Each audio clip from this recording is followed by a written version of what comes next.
थोड़े अलग तरीके से दिया है।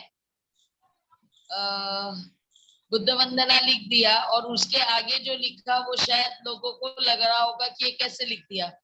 वहां पे मैंने लिख दिया, बुद्ध एक व्यक्तित्व। मुझे बताना था कि जब हम बुद्ध वंदना बोलते हैं तो हम क्या बोलना चाहते हैं, क्या समझते हैं। और इसीलिए मैंने बाकी लोगों को भी बोलने के लिए कहा। तो इसकी जानकारी नहीं है, ये तो समझ में आया, वो अलग बात है। समझाया नहीं गया तो नहीं आ पाता है समझ में। लेकिन एक और आश्चर्यजनक बात पता चली मुझे, वो ये कि एक्चुअल में बुद्ध वंदना बोले तो जितना कुछ हम बिहार में त्रिशरण पंचशील से लेकर गाथा सुत्ता बोलते हैं, सारी बुद्ध वंदना है या इसमें से कोई पार्ट बुद्ध वंदना का है, ये भी शायद सबको पता नहीं है, ऐसा मुझे लग रहा है। क्योंकि जब बहुतों के पास में जो जो बिहारों में जाते हैं वहां पर बोलते हैं हम बुद्ध वंदना करने जा रहे हैं,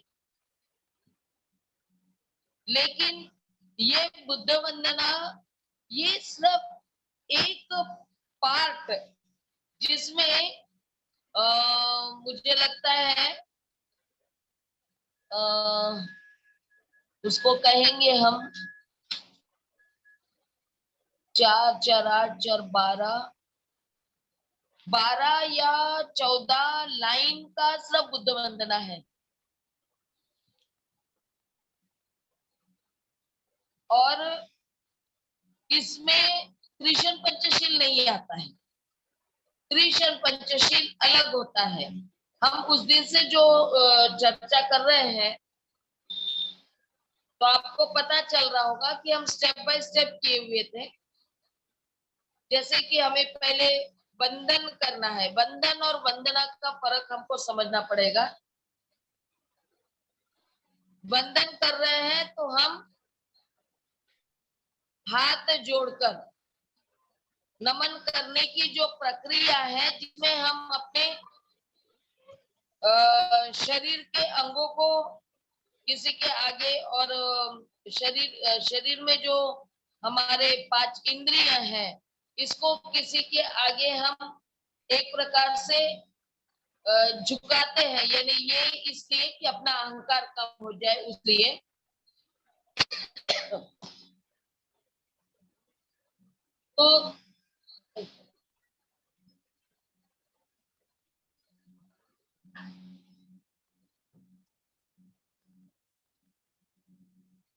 तो वंदन करते हैं हम हमारे महामानवों के आदर्शों के मूर्ति फोटो के सामने वंदन करते हैं, मार्गदर्शकों के सामने वंदन करते हैं, हमारे बड़े बुजुर्गों के सामने, सारे ज्ञानी मानव, जैसे अभी आप लोगों ने बोला हिंदी में जब बोला त्रिशरण पंचशील तब, तो इन सब के सामने हम वंदन करते हैं, इनको नमन करते हैं। 2 तरह का है हो रहा है ये।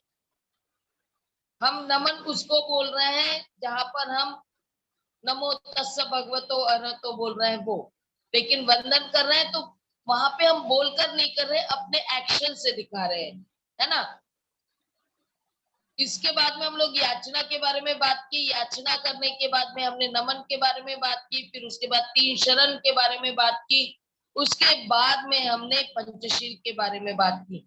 और यहाँ पे हमने शब्द बुद्ध वंदना का इस्तेमाल नहीं किया।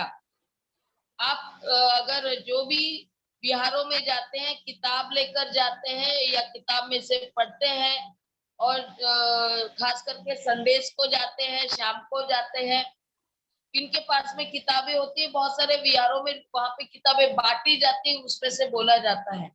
तो जब तक त्रिशरण पंचशील बोलते हैं तो बुद्ध वंदना शब्द नहीं आता है। लेकिन जैसे ये त्रिशरण पंचशील खत्म हो जाता है, उसके बाद में रियल में हम बोलते हैं बुद्ध पूजा के लिए जा रहे हैं, बुद्ध वंदना के लिए जा रहे हैं, लेकिन वो कुछ भी नहीं करते हैं। उसके बाद में हम बोलते हैं हमको पूजा बोलनी है। कौन सी पूजा बोलते हैं? पुष्प पूजा, धूप पूजा, सुगंधी पूजा, चैत्य पूजा, ये सारे जो होते हैं, महाबोधि पूजा, ये सबको इतने अच्छे से याद है, इनको डिफरेंस ही समझ में नहीं आ रहा कि कब क्या बोले जा रहे हैं, क्योंकि लाइन से बोल देते हैं।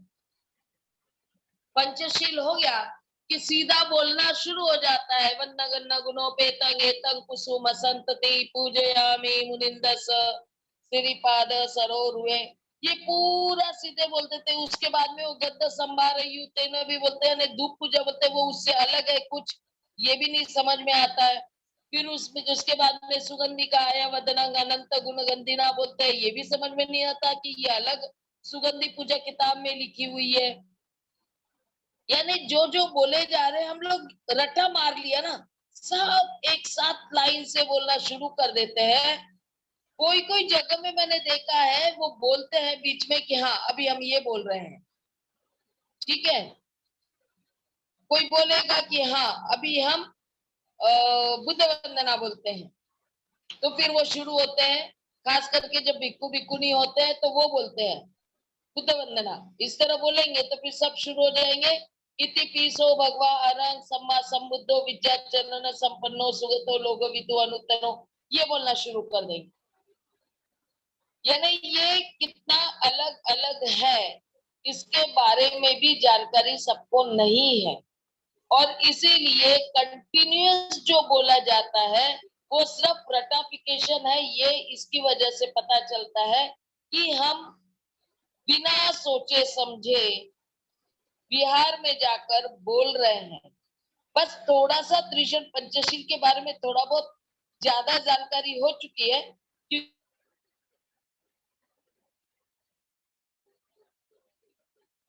हो तो सब त्रिशूल पंचशील बोलकर रुक जाते हैं, इसलिए उसके बारे में थोड़ा जानकारी ज्यादा है। अन्य जो भी पूजा का बोलते हैं या ये वंदना का बोलते हैं, इसके बारे में बोला नहीं जाता। सबको लगता है कि ये गाथा है या सुत्त है, इस तरह बोला जाता है। तो इसको हम जैसे याचना, नमन, तीन शरण और सम्यक संकल्प यानी पंचशील हम समझे हैं, वैसे ही हम अभी आगे का हम पूजा भी नहीं समझेंगे, जिसमें पुष्प पूजा, धूप पूजा और ये जो है, इसको अभी फिलहाल नहीं समझेंगे हम। वैसे भी मैंने सबको बता दिया पूजा का मतलब आदर होता है, इसलिए उसको हम अलग से समझने का प्रयास करेंगे। तो यहाँ पे मैंने बुद्ध वंदना ये शब्द दिया। जो थोड़े जानकार व्यक्ति होंगे वो जानेंगे कि बुद्ध वंदना में बुद्ध के 9 गुणों का वर्णन किया हुआ है। कितना है? 9। और क्या किया है वर्णन? उनके गुण का, यानी बुद्ध के गुणों का वर्णन बुद्ध वंदना में किया गया है। एक प्रकार से बुद्ध वंदना बोलकर हम बुद्ध क्या थे इसको जानने का प्रयास कर रहे हैं। यानी हम क्या कर रहे हैं? हम वंदन किसको कर रहे हैं?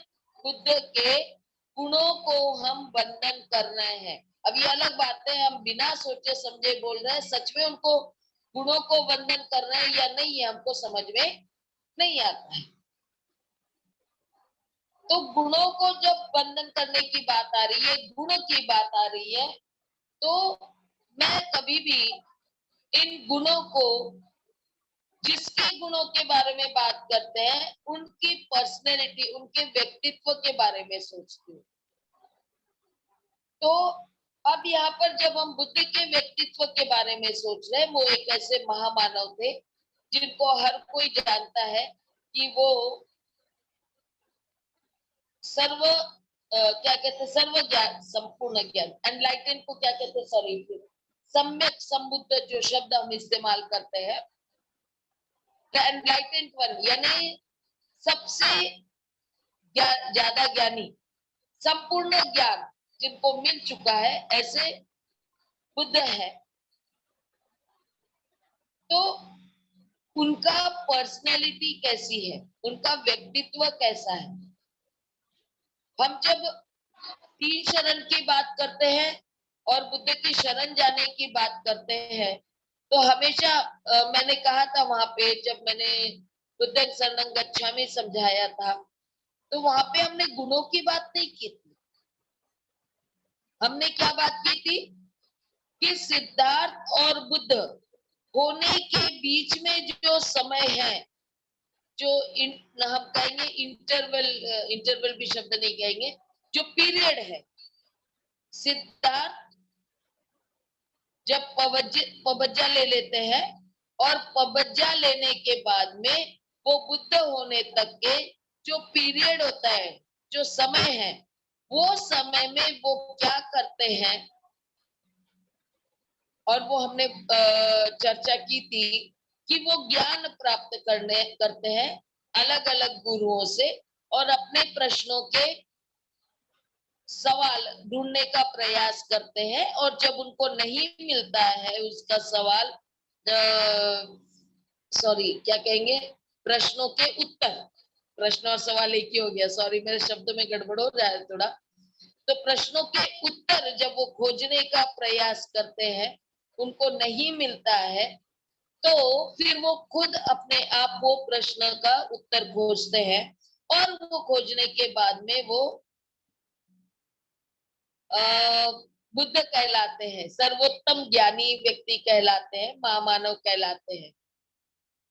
तो इसमें हमने कहा कि बुद्धं शरणं गच्छामि यानी ज्ञान की शरण में जाना। जानबूझकर मैं थोड़ा रिपीट कर रही हूँ ताकि हम इसमें फर्क समझे। बुद्धं शरणं गच्छामि और बुद्ध वंदना में फर्क समझे। तो जब शरणं गच्छामि कह रहे तो हम बुद्ध के यानी ज्ञान, बुद्ध बनने की जो प्रक्रिया है उस ज्ञान की शरण में जा रहे हैं। लेकिन ज्ञान के साथ साथ उनको जो उनका जो एक व्यक्तित्व बन जाता है, बुद्ध बनते हैं तब एक पहचान उनकी हो जाती है, तो वो सिर्फ ज्ञान तक सीमित नहीं रहते, क्योंकि उन बुद्ध को तथागत भी कहा जाता है ना, बुद्ध को तथागत कहा जाता है। तो ये जब वो बनते हैं तो उन्होंने अपने बहुत सारे भिक्षुओं को उपदेश जो दिए, तो वहां पे उन्होंने कुछ अपेक्षा किया है अपने संघ से, भिक्षु भिक्षुनी संघ से, कि उनका व्यक्तित्व कैसे होना चाहिए जब वो लोगों के पास अपना शिक्षा, बुद्ध की शिक्षा लेकर जाएंगे, तो वो कैसे होने चाहिए। ज्ञान लेना और ज्ञान के साथ साथ उस गुणों को विकसित करना जो आपका एक व्यक्तित्व बना लेगा, आपकी एक पर्सनैलिटी बना लेगा, जो पहचान हो जाती है। अब यहाँ पर हम कहते हैं कि बुद्ध ने सर्वोत्तम ज्ञान प्राप्त किया, एनलाइटेंड वन कहलाए, लेकिन साथ में उनके जो गुण है, जिसको अगर पहचान करवानी हो तो बोलकर अगर नहीं करवाए तो दिखाकर भी किया जाता है। इस तरह की परंपरा भारत में रही है। इसी के माध्यम से हमें बुद्ध की मूर्तियां जो दिखाई देती है, जो हमें गुफाओं में मिली है, जिसको कार्व करके किया हुआ है, पत्थरों में मूर्तियां बनाई है, ये काफी बुद्ध के समय, बुद्ध के बाद से और बुद्ध के समय में भी कहा जाता है कि उनकी एक पेंटिंग बनाई गई थी उनके समय में, ये भी कहा जाता है। और बाद में ये कहते हैं कि मुझे हिस्ट्री का उतना अच्छे से याद नहीं रहता, मैत्रेय बाद में इसके बारे में बताएगी कि उसके बाद में मतलब एक आकार दिया गया बुद्ध का, बुद्ध कैसे थे ये बनाने के लिए, मूर्ति बनाने के लिए बुद्ध कैसे थे, ये उनके गुणों को जानकर उस तरह की मूर्ति बनाई गई थी, ये कहा जाता है। यानी अगर जो बुद्ध के गुण है वो गुण मूर्ति में शो नहीं होते तो वो बुद्ध की मूर्ति है ऐसा कहा नहीं जा सकता। ठीक है। अब बुद्ध बुद्ध की मूर्ति और उनके गुणों को देखना है तो कैसे पता चलेगा कि हम जब भी मूर्ति को देखते हैं तो हमें चेहरे के हाव भाव, उनकी बैठने की जो आसन है, अगर खड़े में है तो चल रहे हैं, खड़े हैं, क्या है, किस तरह से उनकी एक पोस्चर होता है, उनकी मुद्राएं क्या है, उनका चीवर कैसा है, उनका पहनने का ढंग कैसा है, इसके माध्यम से पूरी पर्सनैलिटी हमको पता चलती है बुद्ध की मूर्ति से। और अगर ये सारी बातें पता नहीं चलती तो हम कह नहीं सकते हो बुद्ध की। मैं एक उदाहरण देना चाहूंगी। मैं 2007 में यूपी की धम्म यात्रा की थी। 24 जिले किए थे मैंने, घूमी थी 24 जिले पूर्वांचल के। तो रास्ते से ऐसे चलते, मतलब पूरा 1 महीना मैं ट्रेवल की थी। तो उस समय मैं एक जिले में गई थी। वो जिला मुझे मुझे लगता है इसके पास में, कौशाम्बी के पास वाला जो जिला है, महाराजगंज है शायद। हाँ, महाराजगंज। तो जब वहां पे गई तो एक छोटी सी नदी थी और नदी के बाजू में एक मूर्ति बनी हुई थी और कह रहे थे वो बुद्ध की मूर्ति है। जब मैंने वो मूर्ति को देखा तो मुझे कहीं से भी वो बुद्ध की मूर्ति नहीं दिखाई थी। हाँ, सिर्फ एक येलो ऑरेंज कलर का चीवर जो कहते हैं उस तरह का वो मूर्ति के ऊपर था बना। जिस तरह हम लोग कहते हैं कि उनके यहाँ पे बाल होते हैं उस तरह बना हुआ था। लेकिन उनका चेहरा जो बना था उसमें पूरी तरह से वो चेहरे को देखकर लग रहा था कि वो कोई जो हम लोग कहते हैं ना गुस्सैल व्यक्ति, पूरा चेहरे पर गुस्सा, पूरा ये जो माथे की जो हमारी शिराएं होती है, नसें होती है, ये पूरी एकत्रित हो गई है। और चेहरे पर इतना, आंखों में और चेहरे पर इतना गुस्सा वो मूर्ति के दिखाया हुआ था। यानी वो मूर्ति को देखकर लग रहा था कि कितने गुस्से वाले बच्चे को ले जाएंगे तो वो सामने खड़ा नहीं रहेगा, बोलेंगे गुस्सा कर रहे हैं मुझ पर। किस तरह का वो मूर्ति दिखा रही थी। तो मैं बोली ये बुद्ध की मूर्ति हो ही नहीं सकती।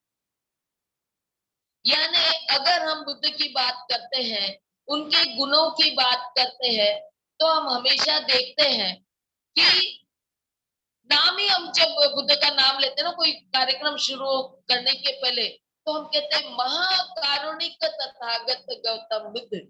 ये जो शब्द आता है महाकारुणिक, ये महाकारुणिक शब्द उनके गुणों को दर्शाता है। क्या दर्शाता है? कि बुद्ध, जितने भी लोग करुणामयी हैं, जितने लोगों के अंदर करुणा है, उससे कई अधिक करुणा बुद्ध के अंदर थी। ये गुण इतना बड़ा बुद्ध के अंदर था करुणा का, कि ये जो कहा जाता है कि माँ के अंदर में करुणा होती है, उससे भी कई अधिक करुणा, क्योंकि उनमें वो जो भाव है, जो क्षमा करने के भाव है, वो करुणा के अंदर पूरी तरह से समाहित हो चुके हैं। यानी वो किसी पर गुस्सा कर सकते हैं, ये कभी हम सोच ही नहीं सकते। तो वहां पे मैंने वो मूर्ति देखी थी और मैंने ये कहा था कि ये बुद्ध की मूर्ति हो नहीं सकती। दूसरी बार और एक बार हुआ था चेन्नई में, मैं गई थी तमिलनाडु। तो वहां पे एक घर में नए नए बुद्धिस्ट लोग जो बुद्धिज्म को जानना चाह रहे थे, वो लोग थे अच्छे, थोड़े अमीर थे। तो उन्होंने जापान से कुछ किताबें मंगवाई थी जो कॉमिक्स के रूप में थी। और उसमें कॉमिक्स में बुद्ध मेन कैरेक्टर थे और इसमें बुद्ध को उसी तरह से शैतानी दिमाग वाला और गुस्सा करने वाला, इस तरह के चित्र बुद्ध के उस कॉमिक्स में बने हुए थे। और उन्होंने, मुझे लगता है 40,000 रुपए खर्च करके वो किताबें मंगवाई थी और मैंने उनको कहा था इन किताबों को बंद करके डब्बे में रख दो, पेटी में, बिल्कुल भी बच्चों को दिखाना नहीं, क्योंकि इससे बुद्ध का जो इमेज लोगों के या बच्चों के दिमाग में हमको डालना है उसके विपरीत काम होगा। यानी बच्चे समझेंगे कि बुद्ध भी बहुत गुस्सेल आदमी थे, ये भी बहुत गलत विचार करते थे, बहुत डांटते भी थे, इनका दिमाग भी शैतानी था। इस तरह की बातें जब इंसान सुनेगा तो वो विश्वास नहीं कर पाएगा कि बुद्ध करुणामयी थे। तो यहाँ पर हमको जो मूर्ति से दिखने की बात आ रही, मैं वंदना पर बाद में आती हूँ, मैं थोड़ा सा मूर्ति को ही लेना चाह रही हूँ अभी। तो मैंने कहीं तो पढ़ा था, मुझे अभी रेफरेंस याद नहीं है, लेकिन मैंने एक जगह पढ़ा था कि जिस समय यानी बुद्ध के समय में जो भिक्खु भिक्खुनी थे, ये लोग तो वो भाणक जो शब्द मैत्रेय इस्तेमाल करते, भाणक मतलब सुनना और वैसे ही दूसरी जगह जाकर बोलना, यानी भाणक यानी वो सुनते थे और फिर बोलते थे, लिखने की पढ़ने की प्रक्रिया नहीं थी, सुनकर याद करके बोलने की जो प्रक्रिया थी। मुझे वो शब्द याद हो गया भाणक करके, तो शायद मैं गलत होगी तो मैत्रेय बता देगी बाद में। तो ये जो प्रक्रिया थी, इसके माध्यम से जब वो बताते थे लोगों को कि बुद्ध कौन थे, कैसे थे, और हमने क्यों बुद्ध को जानना चाहिए, क्यों मानना चाहिए, तो उनको मानने के लिए और जानने के लिए बुद्ध का एक प्रतिबिंब यानी बुद्ध को प्रस्तुत करना है, तो बोलकर करना ये होता है।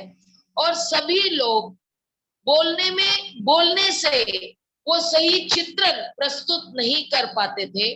तो किसी के दिमाग में आया कि जिस गुणों की हम बात कर रहे हैं, जिसको हम लोगों के सामने प्रस्तुत करना चाहते हैं, उसको हम चित्र बनाए, तो बुद्ध का चित्र बन गया कि उनका चेहरा ऐसा होना चाहिए।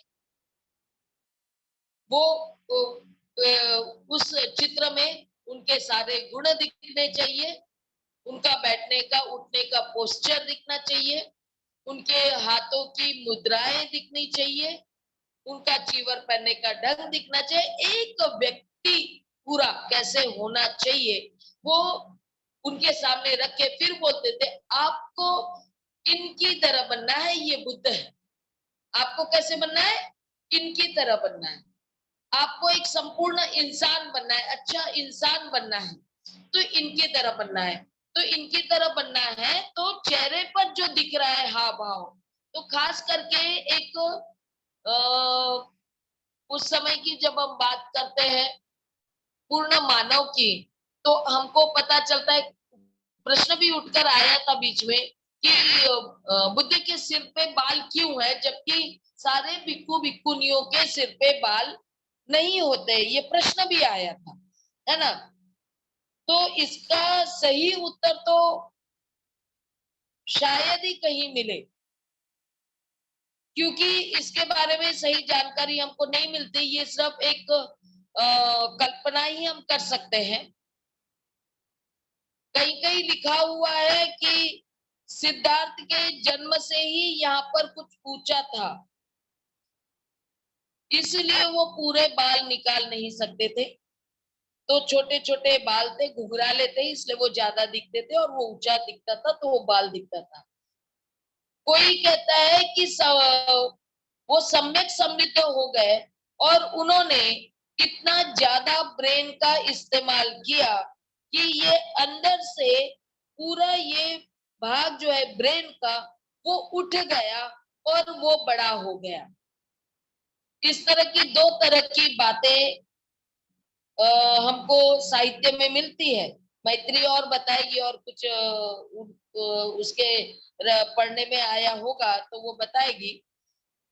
मेरे पढ़ने में इतना आया कि एक तो बचपन से था, या दूसरा ये कहते हैं कि ब्रेन का इस्तेमाल ज्यादा किया संबोधि प्राप्त करने के लिए, इसलिए ये उठ गया था, तो ये ऊंचा हो गया यहाँ का भाग, इस तरह के से कहा जाता है।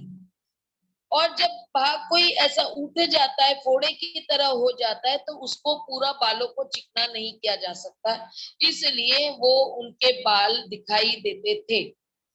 अभी भी हम लोग जहां पर भी स्तूप की बात करते हैं और स्तूप पर गेट की बात करते हैं, बहुत सारे विहारों में, खास करके सांची वगैरह में, तो और गेट गेट जो होता है और विहारों का जो दीवार बाहर वाली होती है, उसमें भी एक तरह से आकार जो दिया जाता है, वो ये कहते हैं कि ये बुद्ध के सिर का आकार है। आपको नागपुर के ड्रैगन पैलेस कोई आया होगा तो वहां पे भी आपको वो दिखाई देगा, उसमें भी वैसे ही आकार दिया गया और बोलते हैं ये बुद्ध के सिर का आकार है।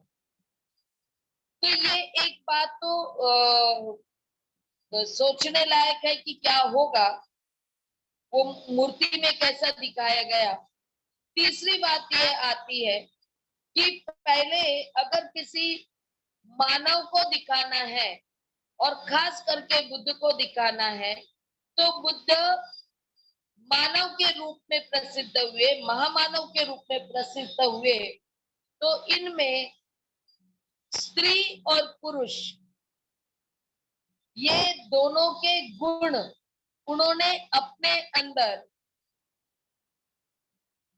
तैयार किया, ये कह सकते हैं। क्योंकि जैसे कहा जाता है ना कि जब जन्म होता है बच्चे का, तो एक तो लड़की बनकर या लड़का बनकर पैदा होता है, यानी सेक्स के हिसाब से, और उसी हिसाब से उसको संस्कारित किया जाता है, उसी हिसाब से वो एक स्त्री बन के बढ़ती है, और या पुरुष बनकर उसका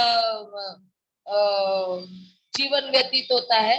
और ये दोनों को अगर हम तुलनात्मक अभ्यास करें तो पता चलता है कि स्त्री के गुण, हम लोग कहते हैं कि कोमल होते हैं, ममता भरे होते हैं, करुणामयी होते हैं। काफी ऐसे गुण हैं जिसमें हम हमेशा लज्जाने वाले गुण हैं, डरने वाले गुण हैं, बहुत सारे स्त्रियों के साथ में ऐसे जोड़ा जाता है।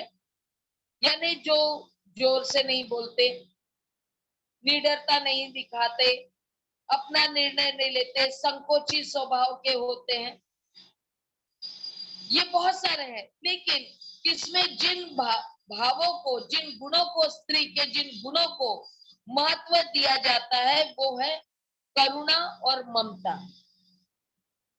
ये स्त्री के दो गुण ऐसे होते हैं, ये कहते हैं, ये सारे गुण नैसर्गिक होते हैं और इनको बढ़ावा दिया जाता है, उसको पल्लवित किया जा रहा, क्या बोलेंगे, उस तरह से उनको तैयार करते हैं, उनको वैसे संस्कार दिए जाते हैं। और लड़कों के लिए कहते हैं कि वो एक कठोर होता है, लड़का या पुरुष, इनका स्वभाव कठोर होता है, निर्णय लेने वाला होता है, निडर होता है, वो कभी किसी से डरते नहीं है, कोई भी परिस्थिति का सामना बहुत अच्छे से कर लेते हैं। तो ये इस तरह के गुण, जिसमें खास करके इसमें जिसको अच्छा माना जाता है वो निडरता का गुण है। कठोरता ज्यादा हो जाती है, लेकिन कठोरता के गुण को भी माना जाता है। तो जब एक मानव के गुणों की बात आती है, जैसे हम बुद्ध के शिक्षाओं को पढ़ते हैं, तो पता चलता है कि बुद्ध ने स्त्री और पुरुष, ये दोनों के गुणों को अपने अंदर तैयार किया। मतलब अपने अंदर इस तरह के गुण हमें दिखाई देते बुद्ध के अंदर में कि उनके पुरुषी गुण से ज्यादा जो स्त्री गुण होता है, जिसको हम कहते हैं करुणा वाला और ममता वाला, ये हमको ज्यादा प्रमाण में दिखाई देता है, जो उनके चेहरे से भी दिखाई देता है। हमें कठोरता वाले भाव दिखाई ही नहीं देते उनमें, लेकिन कठोरता के भाव हमको तभी दिखते हैं जब वो निर्णय लेते हैं या किसी से बात करते हैं, कि वो कैसे अपने आप को साबित करते हैं आर्गुमेंट करके। तो ये जैसे वो एक उदाहरण जैसे आता है कि जब उनको यज्ञ करने के लिए बुलाया जाता, तो एकदम से निर्णय लेते कि नहीं, हम उसमें नहीं जाएंगे जहाँ पे पशुओं को मारा जाता हो। तो ये उनके स्वभाव में, उनके व्यवहार में हमको कठोरता वाले निर्णय लेने का जो स्वभाव है उनको वो दिखाई देता है, लेकिन चेहरे से हमेशा करुणा और ममता में ही दिखाई देता है। और स्त्री गुण के लिए पता नहीं, ये मेरा विचार है, वैसे तो पहले स्त्री पुरुष दोनों के बाल हुआ करते थे, तो मुझे लगता है इसकी वजह से और वो स्त्री गुणों को दिखाने के लिए भी उसको बहुत ऊंचा कर लिया गया है, ऐसा मुझे लगता है। थाईलैंड में हम देखेंगे तो वो उसको एक आकार देते हैं ऊंचा सा, जिसको कहते हैं कि फ्लेम निकल रही है, जैसे ज्योत निकल रही हो सिर से, ज्ञान की ज्योत निकल रही हो, इस तरह के वो लोग मूर्ति बनाते हैं और सिर में उन लोग लंबा सा ज्योत की तरह निकाल लेते हैं। तो ये थाईलैंड के मूर्ति बनाने वाले इस तरह का करते हैं। तो ये अलग अलग प्रकार है जो मूर्ति बनाने वालों ने अपनी अपनी कल्पना के माध्यम से उनको बनाया, लेकिन ज्यादातर यही प्रस्तुत किया कि इनके अंदर के एक जो गुण है करुणा और ममता के, साथ ही ज्ञानी होने के, क्योंकि चेहरे से ज्ञानी है या नहीं, जो तेज होता है वो भी दिखाई देता है। ये जो पीछे रंगी कलरफुल पीला, सफेद और ऑरेंज, खास करके ये तीन रंग जो सिर के पीछे पेंटिंग्स में दिखाया जाता है, इसको ऑरा कहते हैं। और कहते हैं कि जो एकदम निर्मल है, जो व्यक्ति एकदम निर्मल है, शुद्ध है, ऐसे व्यक्ति के शरीर को अगर अभी अभी निकल आई, ये मशीन निकल आई ऑरा देखने की, तो जब वो देखा गया तो कहते हैं कि जो मेडिटेशन करता है और खूब अपने आप के चित्त को शुद्ध कर लेता है, तो उसके जो रेस मशीन में दिखाई देते हैं वो सफेद और पीले दिखाई देते हैं, हल्का ऑरेंज और पीला। तो ये दिखाने का पीछे मशीन तो अभी निकली है, लेकिन जब पेंटिंग हुआ करती थी शुरू से, तो हमारे मतलब बुद्ध के सिर के पीछे में वो कलर दिखाया करते थे, वो भी एक प्रतीक होता था कि ये व्यक्ति जिसके सिर के पीछे में सफेद और पीला रंग जो दिखाया गया है, वो बताता है कि ये व्यक्ति कितना अपने जीवन में शुद्धता पूर्ण जीवन जिया है, यानी हर बातों से विरक्त, जो भी गलत बात है उससे एकदम विरक्त है, उससे बहुत दूर है वो।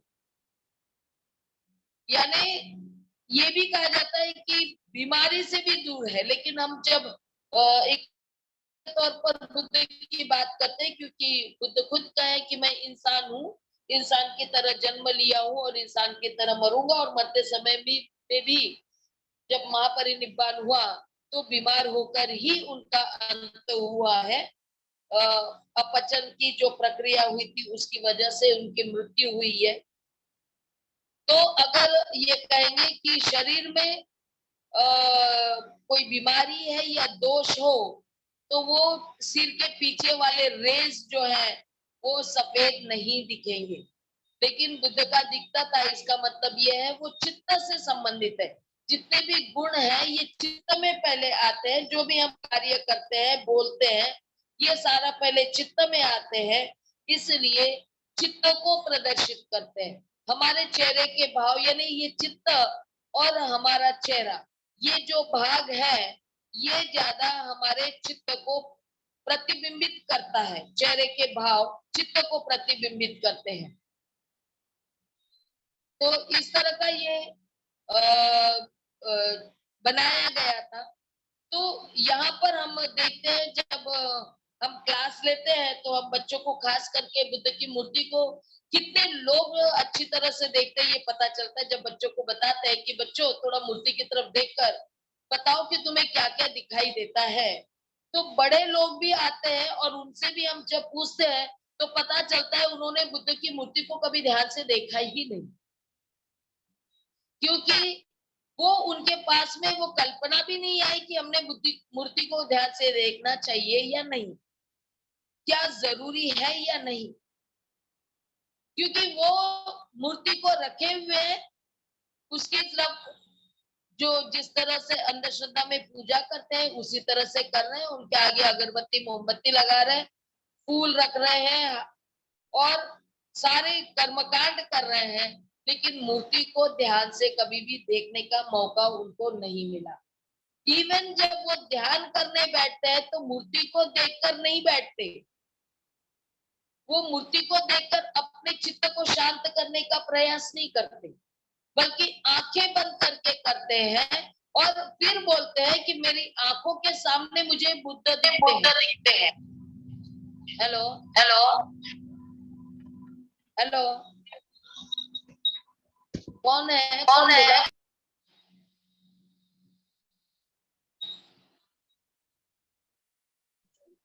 कंटिन्यू रखें बंते जी, कंटिन्यू रखें। हेलो, हो गया? कंटिन्यू करें जी।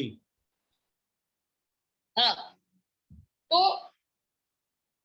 जो आंखें बंद करके आपको मूर्ति दिखती है, बहुत सारे मेडिटेशन करने वाले कहते हैं कि हम आंखें बंद करते तो हमको बुद्ध की मूर्ति दिखती है।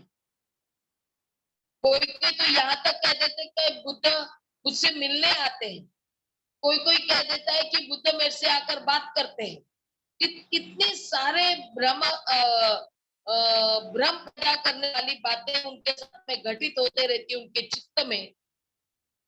तो रियल में बुद्ध का आपके आंखों के सामने, बंद आंखों के सामने आना मतलब क्या? आना मूर्ति मतलब क्या?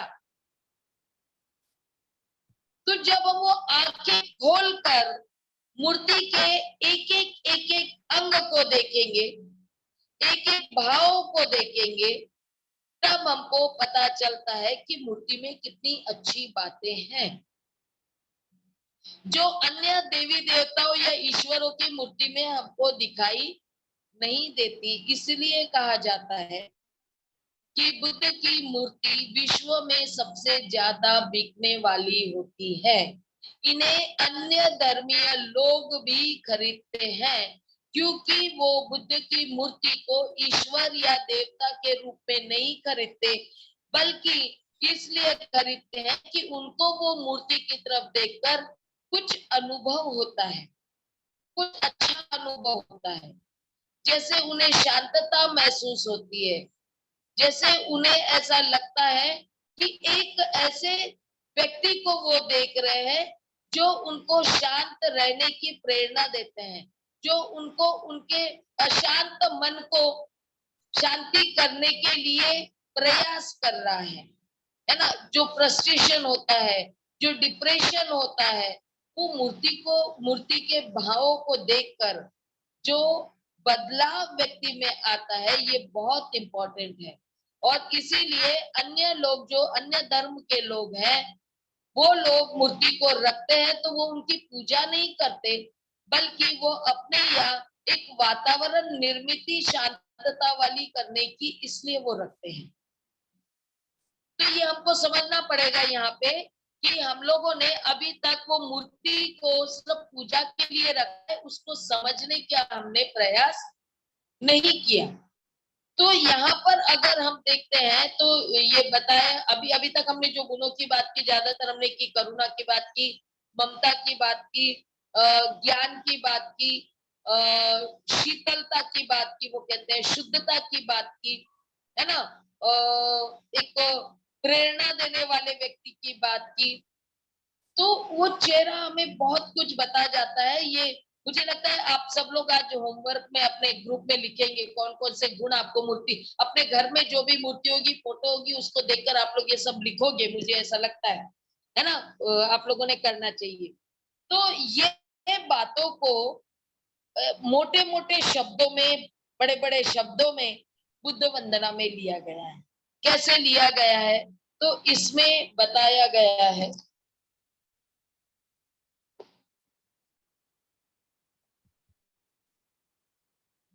ऐसे थे बुद्ध। कैसे थे? ऐसे थे बुद्ध जो जिनका हम अनुकरण कर सकते हैं। क्या कर सकते हैं? बुद्ध ऐसे थे कि हम उनका अनुकरण कर सकते हैं।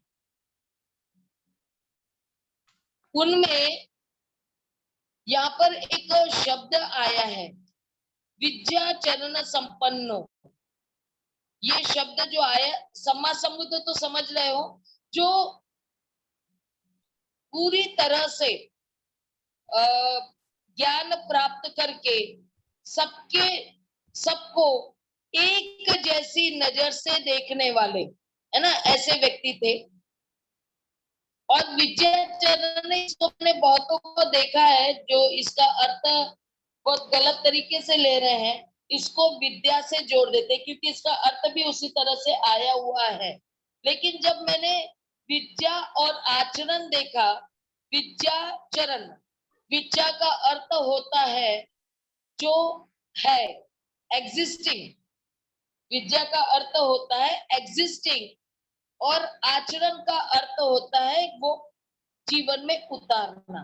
यानी जो आचरण उन्होंने किया और इतने अच्छी तरीके से किया कि वो उसमें परिपूर्ण हुए, क्या कहेंगे उसको, उसमें सफल हुए, ऐसा आचरण उन्होंने किया।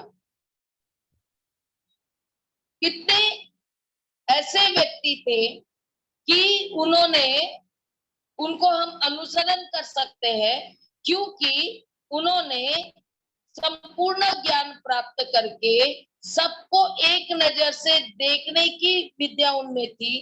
दूसरी बात ये कि वे उनके पास जो भी वो करते थे उसमें वो विजयी होकर करते थे और वो उनमें सम्मिलित था, उनके जीवन में वो आचरण में लाते थे, पूरी तरह से उसको करते थे। और इसलिए कहते थे, अब यहाँ पे सुगतो बोले तो क्या, इतने खुशी से और इतने इसको दो अर्थ दिया गया है।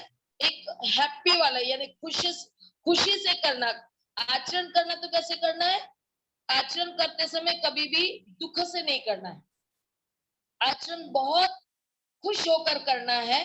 और वो इस तरह का उनका स्टेज था। थोड़ा सा शब्दों में मैंने इंग्लिश में उसके अर्थ निकाले, इसलिए उसको हिंदी में करने में थोड़ा प्रॉब्लम हो रही है मुझे। राइटियस स्टेज यानी जो सम्यक हम जो कहते हैं, सही तरह का, इतने सही तरह से, इसीलिए हमें उनके चेहरे पर हमेशा सुख और समाधान जी के जो भाव दिखते हैं वो मूर्ति में। तो वो उनका जीवन में जो आचरण था वो कैसे था, एकदम सुखी और समाधानी, जिसमें उनको कभी नहीं लगा होगा कि वो जबरदस्ती कोई कार्य कर रहे हैं, जो भी आचरण में ला रहे हैं वो जबरदस्ती नहीं था। उनमें इस तरह के गुण थे कि वो बहुत आसानी से और बहुत अच्छी तरह से खुश होकर, सुखी होकर, संतुष्ट होकर वो अपने आचरण में जो भी वो कहते थे वो करते थे। यानी जो ज्ञान प्राप्त किया उसको सबके लिए वो एक जैसा कार्य किया करते थे। अब यहाँ पर और एक फिर सुगतों के बाद में एक शब्द आता है लोक विदु। अब लोक का शब्द आया तो फिर से मुझे लगता है यहाँ पे भी लिखा हुआ है अर्थ में, किताबों में लोक को लिखा हुआ है 3 लोक, जबकि यहाँ पे 3 लोक नहीं लिखा है, सिर्फ लोक विदु लिखा हुआ है। लोक का अर्थ पाली डिक्शनरी में सिर्फ और सिर्फ इस दुनिया के लोगों से संबंधित है, कोई 3 लोक वगैरह की बात नहीं है। या जो कल बातें हुई थी इतने सारे लोगों की, 8 लोग या 9 लोग की भी बात होती है, जिसमें वो 9-10 प्रश्न होते हैं बच्चा देते समय, उसमें भी एक 9 लोगों की बात होती है, 8 लोगों की बात होती है। ये जब संग वंदना करेंगे तब पता चलेगा। यहाँ पर जो लोग है ये 3 लोगों की बात नहीं है। तो इस दुनिया में जितने मानव लोग हैं उन्हीं की बात की हुई है। ये पाली डिक्शनरी का शब्द है। लोग का मतलब मानव का पॉपुलेशन, लोक संख्या। और विदु यानी ये लोक विदु यानी सारे मानवों में वो एक ऐसे व्यक्ति है जो स्किल्ड है। विदु मतलब स्किल्ड, जिसको हम कौशल्यपूर्ण कह सकते हैं, वाइज कह सकते हैं, यानी कभी भी किसी के बारे में बुरा न सोचने वाले और सबके लिए सही तरह से कार्य करने वाले, स्किल्ड, कौशल्यपूर्ण हम कहते हैं। इस तरह के व्यक्ति थे जिसको जिसका किसी भी अन्य व्यक्ति से तुलना नहीं हो सकती है, अनुत्तर हो, यानी वो उनकी तुलना किसी भी व्यक्ति से नहीं हो सकती। इस तरह का उन्होंने एकदम सुप्रीम स्थान यानी पूरा उच्च स्थान प्राप्त कर लिया था, वो उनके आचरण की वजह से, है ना। अब यहाँ पे पूरी प्रिंटिंग मिस्टेक भी बहुत रहती है किताबों में, धम्म सारथी लिखा है, पूरी धम्म सारथी है वो, नहीं धम्म सारथी है, सॉरी, पूरी धम्म सारथी। यानी पूरी धम्म का मतलब है कि जो लोगों को ज्ञान देना है, यानी हम ये कह सकते हैं पूरी धम्म यानी जो ज्ञान लेने के लिए तैयार है, जिनको ज्ञान देना है, जिनको ट्रेन करना है, ऐसे पूरी धम्म, ऐसे लोगों के लिए। ये पुरुष नहीं, यहाँ पे अगर पुरुष अलग किया जाएगा और दम्म अलग कर दिया जाएगा तो फिर पुरुष बोले तो पुरुष हो जाता है, लेकिन पुरुष दम्म यानी वो सारे लोग जिनको ज्ञान लेने की या ट्रेनिंग लेने की जरूरत है, वो सारे लोग, उनको ज्ञान देने वाले टीचर, सारथी, यानी उनको ऐसे ट्रेनर हम कह सकते हैं, हम उनको कोच कह सकते हैं। यानी बुद्ध कैसे है कि जो लोग ज्ञान लेना चाहते हैं, ट्रेन होना चाहते हैं उनके धम्म में, उनको वो ट्रेन करने वाले, उनको धम्म में लाने वाले, ऐसे बुद्ध उनके टीचर थे, उनके कोच थे। और कैसे थे वो टीचर? ट्रेन तो करते हैं लेकिन कैसे करेंगे? अब यहाँ पे सत्ता शब्द आया है, पता नहीं अब ये पाली जो पढ़ाते हैं उनमें उन लोगों ने किस शब्दों में लिया होगा, लेकिन मैं यहाँ पर जो ले रही हूँ वो पाली डिक्शनरी को देख देख कर ही ले रही हूँ। तो यहाँ पे सत्ता का है संबंधित, यानी इतना चिकित्सा करके शब्द आया, सत्ता कम्मा और सत्ता, यानी पुरीस धम्म सारथी सत्ता देव मनुष्यान, यानी देव मनुष्य के लिए, उनके लिए जो भी उनको ट्रेन करने की बात आती है तो उनके लिए चिकित्सक दृष्टि से जो विज्ञान हो या कोई भी ज्ञान हो, जो कला हो, जो ज्ञान से संबंधित हो, उसको, क्योंकि इसका अर्थ काटना पीटना भी है। अब साइंस को काटना पीटना कहेंगे तो इसका अर्थ होता है सर्जिकल ऑपरेशन। सर्जिकल ऑपरेशन मतलब चिकित्सक दृष्टि से जो डॉक्टर करते हैं, तो ये ऑपरेशन करते हैं ना चाकू वगैरह से, उनका अलग हथियार होता है, उनके इक्विपमेंट्स होते हैं जिसके माध्यम से वो जो ऑपरेशन करते हैं। तो बुद्ध जब ट्रेन करते हैं तो पूरी तरह से चिकित्सक दृष्टि से सारी कलाओं का, सारे विज्ञान को समझाकर ट्रेन करने वाले टीचर हैं। तो ये पता चलता है कि इससे वो उनको ट्रेन करके क्या करना चाहते हैं, तो एक ट्रेनर बनाकर उनको आगे बढ़ाने वाले भी है वो। यानी हम जैसे एनजीओ के भाषा में हम लोग कहते हैं कि टीओटी यानी ट्रेनिंग ऑफ ट्रेनर्स, यानी बुद्ध क्या करते हैं, ट्रेनर्स को ट्रेनिंग देते हैं ताकि ये ट्रेनर आगे जाकर उनकी बातों को और आगे तक ले जाए। तो पुरीस धम्म सारथी सत्ता, यानी इसका मतलब हो गया कि बुद्ध उन ट्रेनिंग करने वालों को ट्रेन करते हैं और एकदम चिकित्सक दृष्टि से करते हैं, जिससे इनका कारवा आगे बढ़ता रहे, इनका धम्म आगे जाता रहे। तो इस तरह के बुद्ध है, यहाँ पर इतने गुण बुद्ध के बताए गए हैं। और इसीलिए कहते हैं बुद्धं जीवित पर्यंतं शरणं गच्छामि। इसीलिए ऐसे बुद्ध को मेरे मतलब अगर मैं कह रही हूं तो मेरे अंतिम समय तक, जब तक मैं जीवित हूं तब तक मैं उनके गुणों को का अनुसरण करते हुए उनके पीछे पीछे चलने का प्रयास करूंगी। कितना बड़ा अर्थ है यहाँ पे कि हमको इनके गुणों का अनुसरण करना है, उनकी तरह बनना है। यानी उनकी तरह बनना मतलब हमें बहुत अच्छे आचरण करने वाला बनना है, ऐसा आचरण करने वाला बनना है कि जो हम वो करते समय खुशी से कर रहे हैं। हमारे हमें कोई जबरदस्ती नहीं कर रहा है। यहाँ पर ये जबरदस्ती वाली बात मैं बहुत ज्यादा कहना चाहूंगी क्योंकि ये विद्या वाला जो शब्द आ रहा है ना, ये हमेशा हमारे अंदर होना चाहिए कि जबरदस्ती वाला नहीं है। पहले से हमारे अंदर बहुत अच्छा वाला गुण है जिसको मैं खुशी से आगे ले जा रही हूँ, है ना। इसलिए सुगतो, इसलिए वो अच्छे रास्ते पर जा रहे हैं हम। तो ये वो हमको अपने अंदर लाना है बुद्ध को अनुसरण करते हुए, और इस तरह से अपना जीवन बनाना है कि हमारी तुलना और किसी से नहीं हो सकती।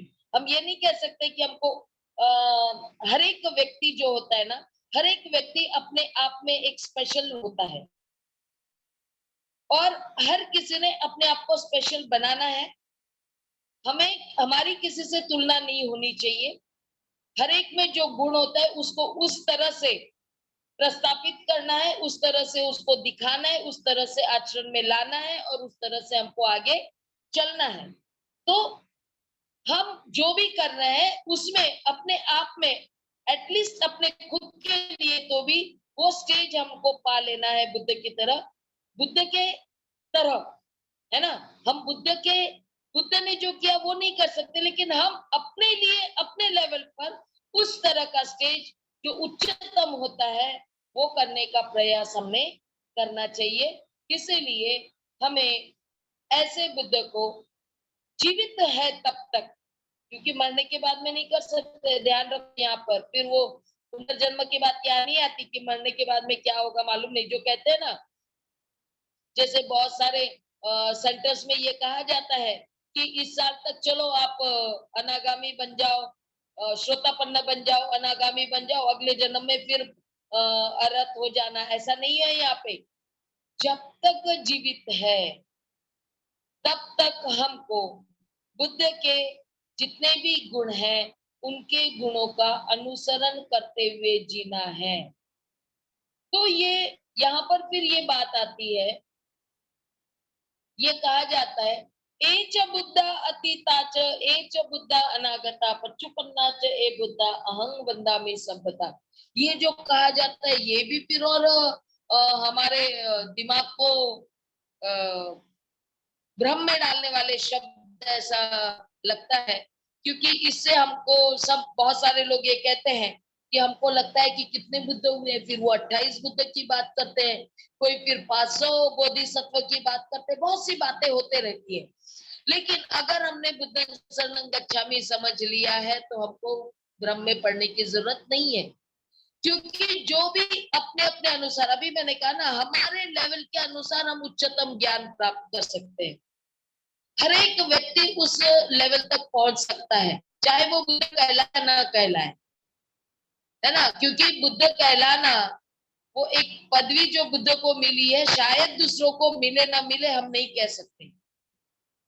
अभी तो जो पदवी मिलती है बोधिसत्व की ही पदवी मिलती है, जो हमने सब लोगों ने मिलकर बाबा साहब को दी है। इसमें भी थोड़ा कंफ्यूजन हो जाता है कि बोधिसत्व की पदवी दी, इसका मतलब आगे चलकर फिर वो बोलते हैं मैत्रेय बुद्ध होंगे। तो बहुत सारी ऐसी भ्रमित करने वाली बातें हैं, लेकिन इसमें हमको ज्यादा जाना नहीं है और इसमें हमको प्रश्न भी करने नहीं है। आगे हम बोलेंगे प्रश्न करो, तो ये ऐसे इस पे प्रश्न मत करे कि क्या सच में मैत्रेय बुद्ध होंगे नहीं होंगे, क्योंकि ये अभी भी ये हम इसको कह सकते हैं, इस पर चर्चा करना एक तरह से व्यर्थ की बातें हो जाती है, क्योंकि होगा नहीं होगा कोई भविष्य नहीं जानता। ठीक है, ये हमको अपने तरफ ध्यान देना है और किस तरह से हम अपना जीवन व्यतीत करना है उसकी तरफ ध्यान देना है।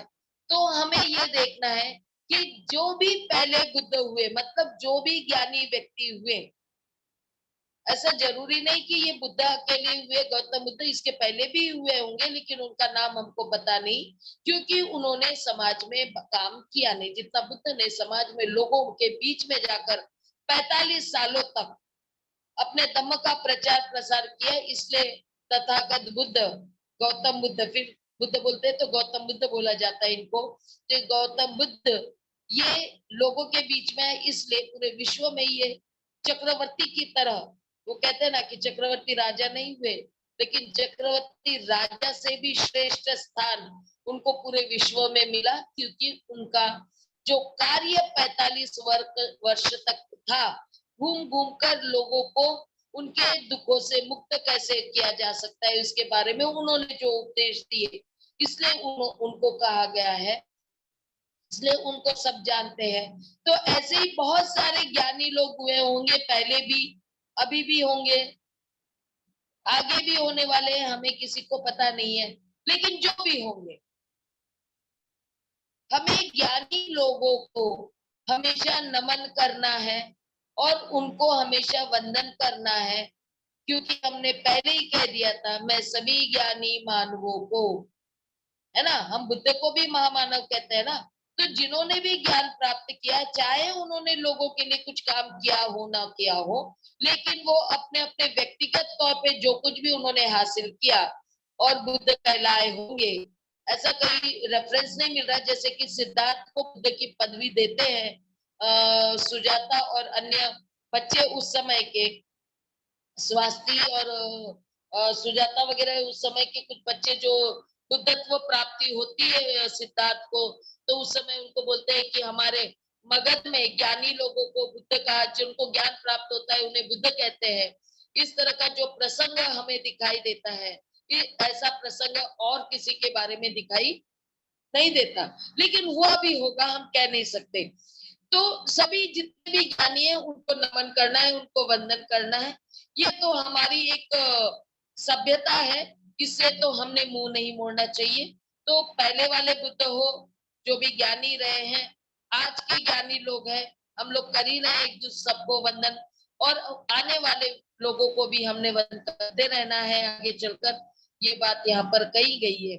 और जब हम ये सारे गुण समझ लेते हैं बुद्ध के, उन्होंने जो कुछ भी किया है, यहाँ पे वो बात नहीं दी है, ये तो कहा गया है कि हमें जीवन पर्यंत उनके शरण में जाना है, लेकिन यहाँ पे वो गुण नहीं दिया बुद्ध वंदना में बुद्ध का, कि वो 45 सालों तक घूम घूम कर धम्म का कार्य किया है ना। ये मिसिंग है हर जगह। और इसलिए मैं आपको एक उदाहरण बताना चाहती हूँ। बहुत एक विचित्र घटना मेरे साथ में घटी। एक भिक्खु तमिलनाडु के मुझे फोन किए एक बार, है वो यूपी के ही, लेकिन पौंडीचेरी में रहते हैं। उन्होंने मुझे फोन किया, मैं तमिलनाडु में ही थी उस समय, और मुझे कहते हैं कि सुनीति जी मैं आपसे बहुत नाराज हूँ। मैं बोली भाई क्या हो गया, मैंने ऐसा कौन सा कार्य कर दिया कि आप मेरे से नाराज है? तो बोले आप एक जगह बैठकर कार्य नहीं करते, आप घूम घूम कर कार्य करते हैं। मैं बोली अच्छा बनते जी, मैंने बहुत बुरा कार्य कर रही हूँ, मैं घूम घूम कर रही हूँ तो एक जगह बैठकर नहीं कर रही हूँ। शायद मैंने गलत सुना कि बुद्ध 45 साल तक घूम घूम तो कार्य करते रहे। मैंने ये सुना, इसलिए मैं भी घूम घूम कर कार्य करना चाहती हूँ, क्योंकि मैं उनको फॉलो करती हूँ। लेकिन मुझे आज आपसे पता चल रहा है कि हमने एक जगह रहकर काम करना चाहिए। तो बोले आप नहीं समझोगे। मैं बोली ठीक है बंदे जी, मैं नहीं समझती, लेकिन इतना जरूर है कि मैंने जो जाना है बुद्ध को, तो उन्होंने 45 वर्ष तक घूम घूम कर जो धम्म का कार्य किया है, मैं भी जब तक चल सकती हूँ तब तक मैं चलूंगी, चाहे वो आपको अच्छा लगे या न लगे। तो इससे मुझे पता ऐसा लगा कि हमारे जितने भी जो गुणों की बात होती है, बुद्धों को फॉलो करने की बात होती है, हम लोग सिर्फ विनय पीटर तक रहते हैं और इस बात को भूल जाते हैं जहाँ पे वो कहते हैं बहुजन हिताय बहुजन सुखाय। चरत भिक्खवे चारिकं, है ना। ये जो बात भिक्खुओं के लिए कही गई है, ये बात को शायद वो भिक्खु भूल जाते हैं, लेकिन लोगों तक ये बात इस गुणों के माध्यम से बताया नहीं जाता है कि बुद्ध खुद की है। बुद्ध ने बताया है भिक्खु को, इस तरह की बात आ रही है। चरत भिक्खवे चारिकं, यानी भिक्खु आप लोग हमेशा चलते रहो,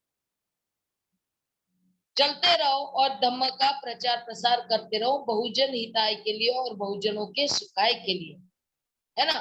तो ये जो बात आ रही है, ये यहाँ पर कहीं ना कहीं कमी महसूस होती है गुणों की, और वही बातों को बाबा साहब ने दिया है, बाबा साहब ने हम तक पहुंचाया है। इसलिए बाबा साहब भिक्खु भिक्खुनियों को कहते हैं कि बुद्ध के तरह काम करना है तो हमको सोशल वर्कर की तरह काम करना पड़ेगा।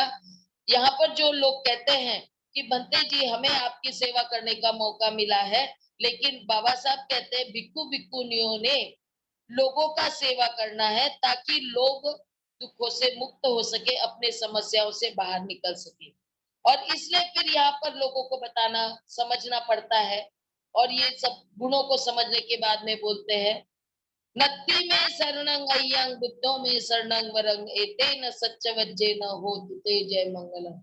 यानी बुद्ध ने जो किया है उसी को शरण जाकर, उन्हीं को फॉलो करके, उन्हीं का अनुसरण करके मैं सत्य मार्ग पर चल सकता हूँ।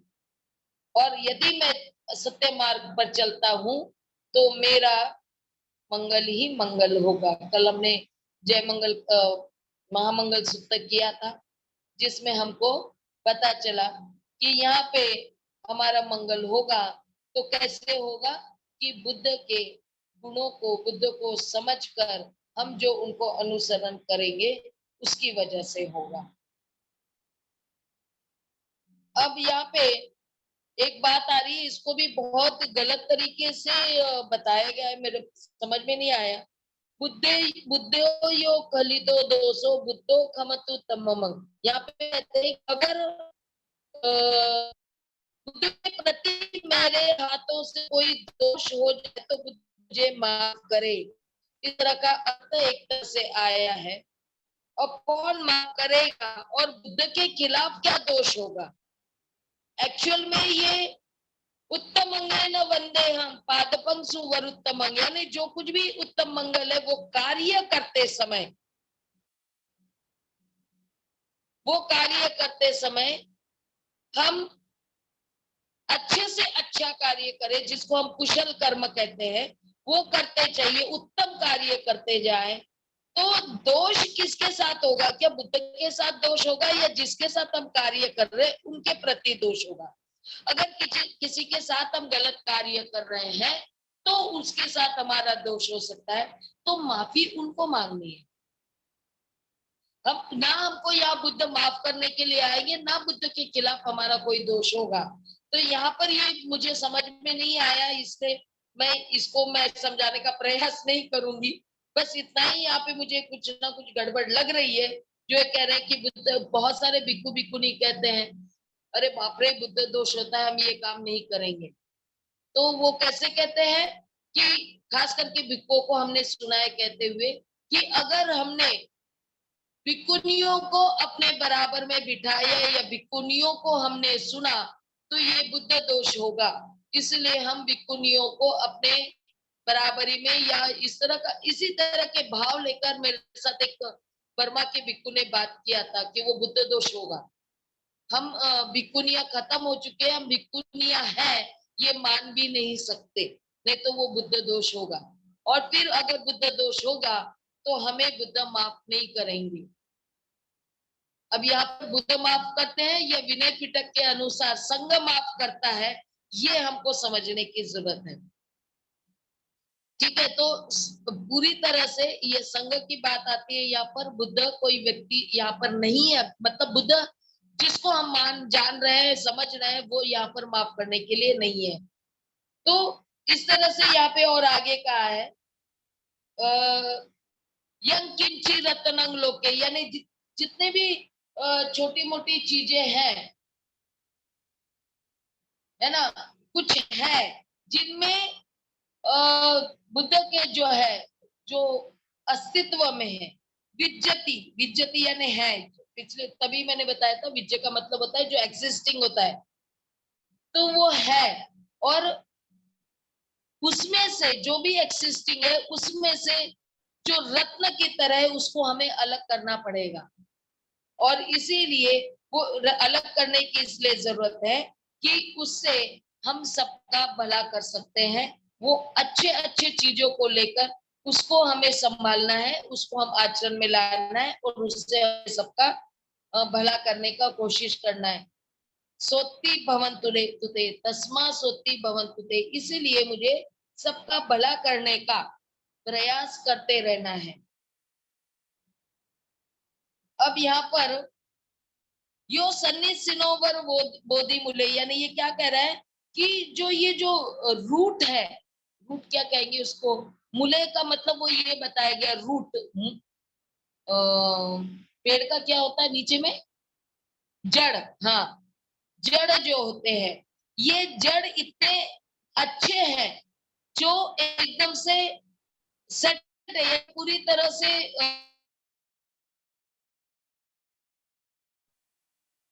उस जड़ की तरह हमें होना है ताकि कोई भी मार की सेना हमें विचलित ना कर सके। इतना ज्ञान हमको लेना है और इसीलिए हम हमेशा ऐसे ज्ञान पर, मतलब क्या कहते हैं उसको, व्हीकल, ऐसे